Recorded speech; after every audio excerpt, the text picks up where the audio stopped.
I often told myself lies to make myself feel better. I would do it as a child because I didn't always get what I wanted, much like everyone else. But that didn't stop me from feeling that one day I could be a princess or a queen.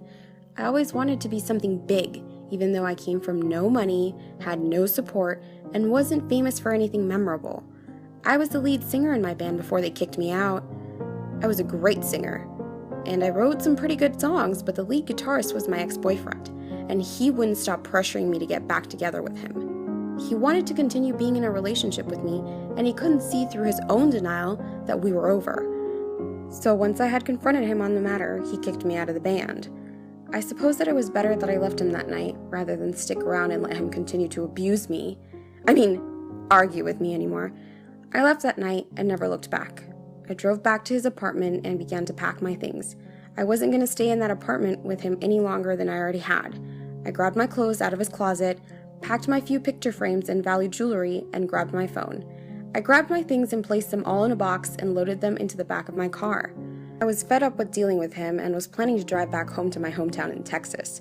He called me up, and half an hour into my drive away from the city, "Where are you gonna go, Vanessa?"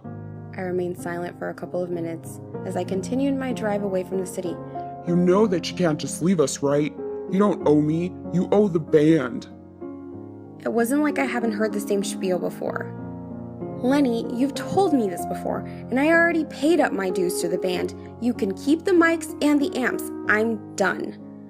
As much as I wanted the conversation to end there, I knew that he would still be persistent, but he kept on. "No, you will refer to me as conduit, or I'll make sure you truly regret leaving us, Vanessa." He treated me more of an object made only to please him and less as a person. Some girls will complain that their boyfriends didn't treat them right. Well, I'm not the type to complain about the little things. Lenny wasn't right in the head. He would abuse me. Argue with me every time that he got home from work and would yell at me for some stupid shit that went on at work. I swear, that guy just wasn't right in the head. I'm done dealing with you, Lenny. This is the last call I take from you. Don't call me again. And after all of that was said and done, I hung up the phone and turned it off. I was taking the side road on the way to Dallas when my car was veered off the road and I crashed into a tree. That's when I was found by a stranger. A friend by the name of Wilfred Keene. He helped me into the bed of his truck and took me into his home. I stayed there and rested up for a while in his lovely home. He contained me.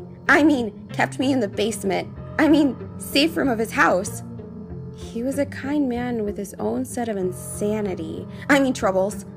There were some times where he fought, sometimes where we agreed. But once I had heard the bombs, lights go off outside of the house, I knew that it was safer inside. I stayed there for about a month before the cruel treatment, uncomfortable behavior of Mr. Keene made me escape. Leave his home. My departure was less than pleasant, and I don't believe that Mr. Keene survived.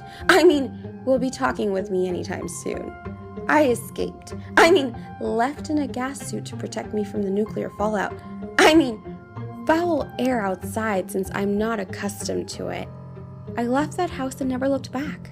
I drove off in his truck and proceeded to continue on my way towards Dallas. Traffic was broken down. Stalled by the dead. Distracted people who were keeping traffic from moving towards the city. I did see some strange things, though.